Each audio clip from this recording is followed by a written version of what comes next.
Bonjour à tous. Aujourd'hui, je vais résumer un autre livre sur la psychologie intitulé Persuasion. Honnêtement, plus je lis de livres sur la psychologie, plus j'ai peur, car cela me fait réaliser à quel point il est facile de manipuler quelqu'un. Le plus effrayant, c'est que la plupart de ces tactiques que vous entendrez dans cette vidéo sont tellement cachées que votre esprit conscient ne peut pas les saisir. Elles se produisent de manière subconsciente. Elles sont un peu comme une pilule magique. Vous la donnez à quelqu'un avant de lui parler et il commence à vous croire ou à se comporter différemment. Il a l'impression d'avoir le contrôle et d'avoir pris une décision consciente, mais ce n'est pas le cas. Par exemple, dans une expérience, ils ont envoyé un type très beau, un genre de mannequin, aborder des femmes au hasard dans un centre commercial et leur demander leur numéro pour un rendez-vous. Donner son numéro de téléphone à un parfait inconnu est une chose risquée. Et bien sûr, le gars a reçu beaucoup de non. Mais il a obtenu de nombreux oui lorsqu'il a abordé une femme devant un magasin particulier. Pouvez-vous deviner de quel type de magasin il s'agissait? Non, ce n'était pas un magasin de parfums ni un magasin de chocolat. C'était un magasin de fleurs.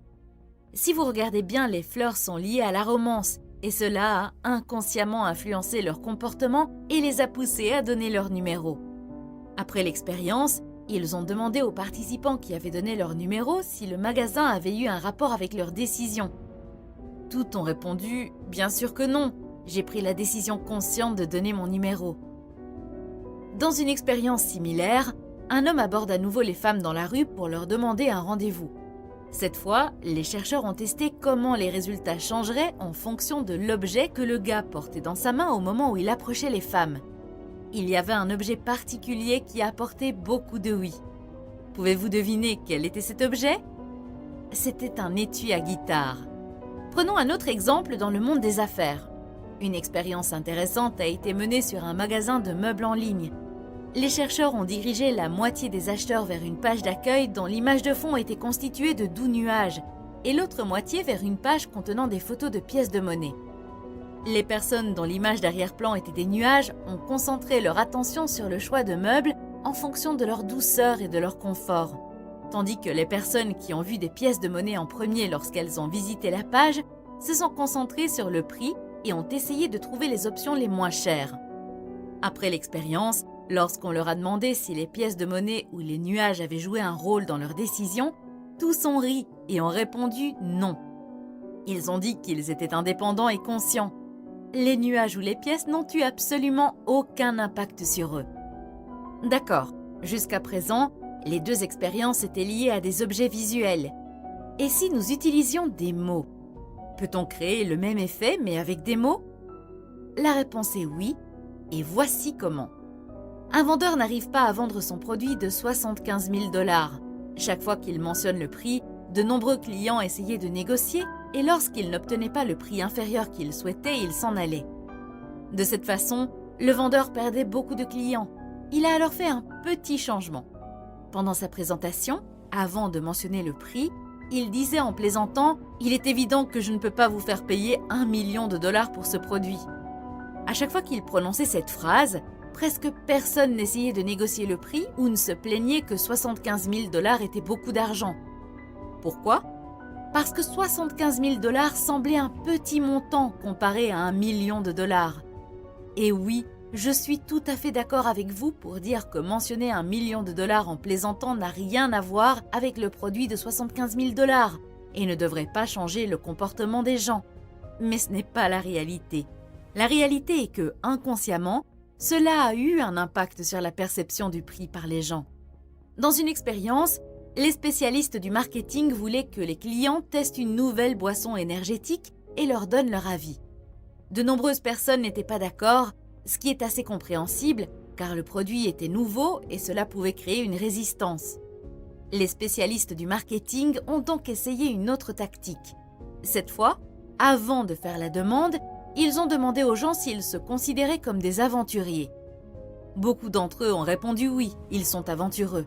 Et lorsqu'on leur a proposé d'essayer la nouvelle boisson énergétique, ils ont accepté. Je voudrais vous donner un exemple qui m'est personnellement arrivé. Un jour, je rencontrais un banquier et nous avons fini par parler des produits d'investissement qu'il proposait. Il a décrit quelques produits, mais aucun d'entre eux n'a retenu mon attention. J'étais donc à moitié en train d'écouter et à moitié en train de penser au moment où j'allais partir. Il a dit « Le prochain produit dont je vais parler est celui dans lequel je recommanderais même à ma mère d'investir. » Dès que j'ai entendu cette phrase, j'ai ressenti une forte confiance envers lui et le produit. Ce n'était probablement pas intentionnel, mais il a activé l'un des principes de persuasion les plus puissants que Robert Cialdini appelle l'unité. L'unité fait référence à une identité partagée dont l'influenceur et l'influencé font partie. L'idée que nous partageons une identité avec quelqu'un d'autre nous incite à lui dire oui, dans une bien plus large mesure qu'à quelqu'un qui n'appartient pas à cette unité. Si un communicateur peut montrer qu'il appartient au même groupe que nous avant de délivrer le message, nous sommes beaucoup plus disposés à coopérer avec cette personne ou à la croire. Permettez-moi de vous donner un exemple. Une grande préoccupation des investisseurs a toujours été de savoir ce qu'il adviendrait de la société de Buffett, Berkshire Hathaway, lorsqu'il ne serait plus aux commandes.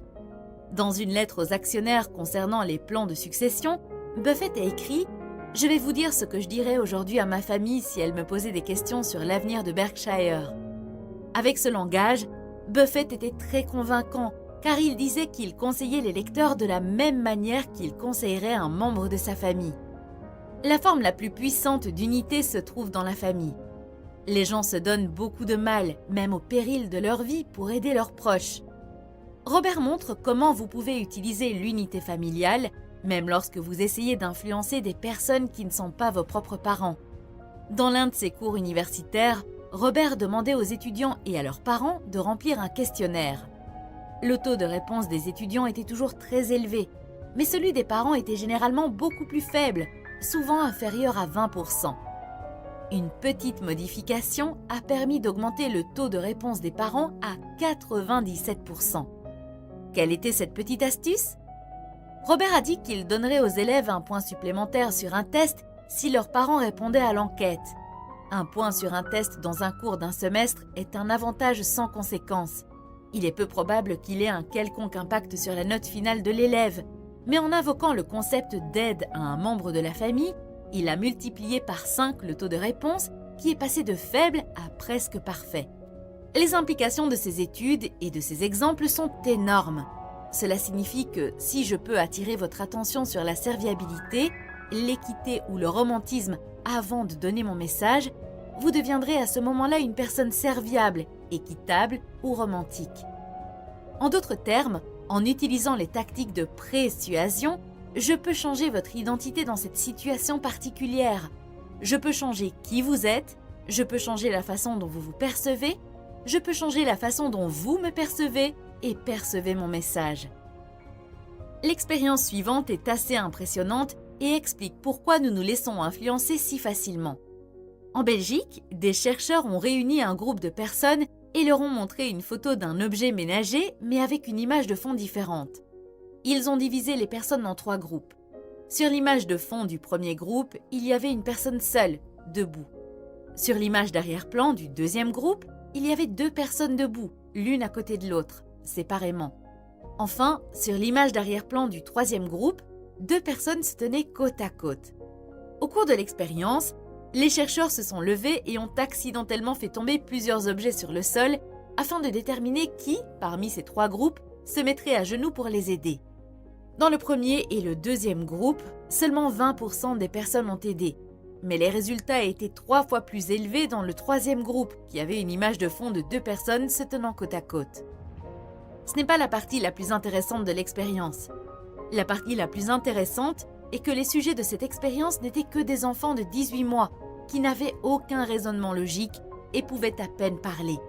Cette expérience prouve à quel point ce processus est primitif et fondamental et pourquoi chacun d'entre nous peut être influencé inconsciemment, quel que soit son niveau de logique ou d'intelligence. Par exemple, la recherche montre que si vous mettez simplement l'image d'un homme qui réfléchit dans le coin de l'écran, pendant qu'il effectue une tâche, il devient plus analytique et fait moins d'erreurs. Ou encore, si vous mettez la photo d'une personne qui gagne une course, elle produit davantage. Cela affecte positivement le résultat. Voyons maintenant dans la vie réelle comment nous pouvons appliquer ce que nous avons appris de ces expériences. J'ai 6 conseils pratiques à vous donner Mais je voudrais d'abord vous présenter une analogie qui résumera tout ce que nous avons vu jusqu'à présent et qui vous permettra de comprendre très facilement la leçon centrale de ces expériences. Imaginez que vous plantez une graine. Si vous voulez que la graine pousse et porte des fruits, vous devez faire 2 choses correctement. 1. Choisir une graine de bonne qualité. 2. Bien préparer le sol. Si le sol n'est pas bien préparé, la graine ne poussera pas, quelle que soit la qualité de votre graine. En utilisant cette analogie, nous pouvons dire que la semence est le message que vous pouvez utiliser pour convaincre les autres et que ce livre, ainsi que toutes les expériences et les exemples que vous avez entendus jusqu'à présent, concernent la préparation du sol. Ce que vous dites pour persuader est important, mais ce que vous mettez en avant de votre message avant qu'il soit livré est parfois plus important. En d'autres termes, votre graine est importante, mais vous devez d'abord vous assurer que le sol est dans les bonnes conditions pour faire pousser cette graine. Vous l'avez vu vous-même dans toutes les expériences, il y avait toujours une phrase, une demande ou une image qui venait avant la diffusion du message et qui changeait complètement le comportement des gens. Passons maintenant aux 6 conseils que j'ai mentionnés précédemment. 1. Si vous offrez un produit gratuit à vos clients, vous pouvez envisager de donner le produit aux membres de leur famille plutôt qu'aux clients eux-mêmes. Cela peut être plus efficace. Rappelez-vous l'expérience avec les étudiants et les parents et comment 1 point a augmenté leur taux de réponse. 2. Disons que vous avez un produit et que vous avez besoin de l'aide de votre client pour l'améliorer. Au lieu de dire « quel est votre feedback » ou « quelle est votre opinion sur ce produit », vous pouvez dire « quel est votre conseil sur ce produit ». La différence semble minime, mais l'effet est assez important car le mot « conseil » crée une unité. Il crée un effet de cohésion. Le mot « conseil » fait avancer les gens d'un pas vers vous et le mot « opinion » ou « feedback » les fait reculer d'un pas. Comme vous l'avez probablement déjà deviné, celui-ci est lié au concept d'unité. Rappelez-vous l'exemple de Warren Buffett et ma rencontre avec le banquier. 3. Si vous envisagez de demander une augmentation de salaire au travail, faites-le à un moment où vous avez reçu de bons commentaires de la part de vos clients ou lorsque vous avez réalisé quelque chose d'important au travail. C'est à ce moment-là que les résultats de votre travail sont au centre de l'attention. Ce conseil est lié aux expériences sur les boissons énergétiques. 4. Si vous êtes un étudiant et que vous essayez de convaincre d'autres étudiants de faire un don pour une cause quelconque, vous pouvez mentionner que vous êtes également un étudiant, ce qui activera automatiquement le principe d'unité et augmentera les dons. Ce point est également lié au principe d'unité. 5. Décorez votre environnement en fonction de vos objectifs. Avant de lire des livres comme celui-ci, je croyais qu'il était stupide d'écrire des phrases ou des mots de motivation sur les murs du bureau. Vous avez probablement vu des phrases telles que « courage, succès, victoire, qualité, client d'abord, etc. » Il s'avère que ces choses fonctionnent réellement et ont un impact sur nous de manière subconsciente. Réfléchissez donc aux objectifs que vous souhaitez atteindre et à la façon dont vous pouvez décorer votre bureau pour vous mettre dans cet état d'esprit. Par exemple, lorsque mon objectif était de gagner 10 000 $ par mois, je suis allée sur Amazon et j'ai acheté une fausse pile de 10 000 $ et je l'ai mise sur mon bureau pour me rappeler mon objectif. Quand je voulais investir plus, j'ai imprimé une phrase qui disait « Faites travailler l'argent pour vous » et je l'ai encadrée comme une image et mise sur mon bureau. Vous pouvez également faire de petites choses comme changer l'image de fond de votre téléphone ou de votre ordinateur. Vous pouvez écouter différents types de musique en fonction du type de travail que vous faites. Si la tâche existe que vous soyez très concentré, il suffit de chercher sur Google Music for Focus et de l'écouter en travaillant sur cette tâche. Par exemple, avant de commencer à écrire des scripts comme celui-ci, je regarde toujours une vidéo de mon YouTuber préféré. J'aime ces vidéos parce qu'elles sont de haute qualité et qu'il peut expliquer des sujets complexes de manière très simple. Le simple fait de regarder passivement certaines de ces vidéos avant de commencer à écrire des scripts me met dans le bon état d'esprit, où je suis également concentrée sur la qualité et la simplicité. 6. Amenez la personne dans le bon état d'esprit avant de délivrer votre message. Laissez-moi vous expliquer avec un exemple. Un jour, j'ai voulu convaincre un de mes collègues de faire les choses différemment dans notre projet. Nous savions tous les deux que ce changement serait excellent pour le projet, mais il ne voulait tout simplement pas le faire parce que cela signifiait un travail supplémentaire pour lui. D'autant plus qu'à l'époque, nous avions eu quelques autres disputes les jours précédents et qu'il était dans un état d'esprit qui le poussait à désapprouver tout ce que je lui proposais. Après 2 tentatives ratées pour le convaincre, j'ai essayé une tactique de ce livre et ça a marché. Qu'ai-je fait différemment cette fois? Avant d'ouvrir le sujet, j'ai dit ceci. Je lui ai dit « Tu te souviens qu'il y a 3 mois, tu as suggéré un changement avec lequel je n'étais pas d'accord. Mais comme c'était dans l'intérêt du projet, j'ai accepté de le faire. » Il a répondu « Oui ». J'ai dit « D'accord.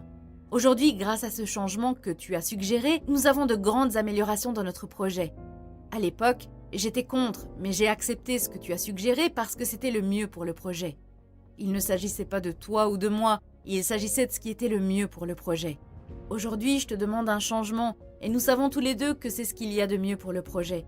Alors, que dirais-tu si nous mettions tous les deux notre ego de côté et mettions en œuvre le changement que je suggère ? » Il a réfléchi un peu et il a dit oui, et c'était la fin de l'histoire. La raison pour laquelle cela a fonctionné est que j'ai changé son état d'esprit, passant de l'argumentation à ce qui était le mieux pour le projet. Pensez à votre vie. Vous avez probablement des situations similaires. Quelles sont les choses que vous pouvez dire ou faire avant de donner votre message pour amener la personne dans le bon état d'esprit afin qu'elle soit plus réceptive à votre message? Avez-vous besoin que la personne soit juste, romantique, honnête ou coopérative? Définissez ce que vous voulez. Trouvez une phrase ou une chose qui mettrait la personne dans cet état d'esprit, puis délivrez votre message. Et bien sûr, faites-le de manière éthique. Pas seulement cette tactique, mais toutes les tactiques. Vous pouvez vous demander ce qui se passera si je ne le fais pas de manière éthique. Par exemple, que se passera-t-il si vous décidez de les utiliser de manière non éthique dans votre entreprise contre vos clients? Eh bien, vos employés verront ce que vous faites et ils commenceront à utiliser les mêmes techniques sournoises contre leurs propres clients, c'est-à-dire vous. Il est donc fort probable que cela se retourne contre vous. Une dernière chose, gardez toujours à l'esprit que vous n'êtes pas à l'abri de telles tactiques et que vous pouvez être facilement influencé. Par exemple, un ami ou un collègue peut mentionner une petite faveur qu'il a faite pour vous avant de vous demander une grande faveur. La mention de cette petite faveur vous mettra dans un état d'esprit tel que vous ressentirez une forte envie de l'aider en retour. Aider les autres qui nous ont aidés est profondément codé dans notre ADN et il est très difficile de lutter contre cela. Si la faveur qu'ils demandent est égale à la faveur qu'ils ont faite pour vous, alors tout va bien. Mais parfois, ils utilisent leur petite faveur comme un appât pour vous faire accepter quelque chose de beaucoup plus grand. Dans de telles situations, ne donnez pas de réponse immédiate. Prenez votre temps, dites-leur que vous allez y réfléchir et leur faire part de votre décision. Si vous vous précipitez, vous risquez fort d'accéder à leur demande et de le regretter ensuite. Cela m'est personnellement arrivé plusieurs fois. J'ai accepté de faire des choses que j'ai regrettées par la suite. Enfin, mon objectif avec cette vidéo était le suivant. 1. De faire prendre conscience des faiblesses que chacun d'entre nous possède afin que nous puissions nous protéger. Et 2. Vous montrer comment vous pouvez les appliquer de manière éthique dans votre vie, votre travail ou votre entreprise. J'espère que cette vidéo vous a été utile. Si vous voulez voir des vidéos similaires à celle-ci, consultez la playlist que vous voyez sur votre écran. Passez une excellente journée. À bientôt!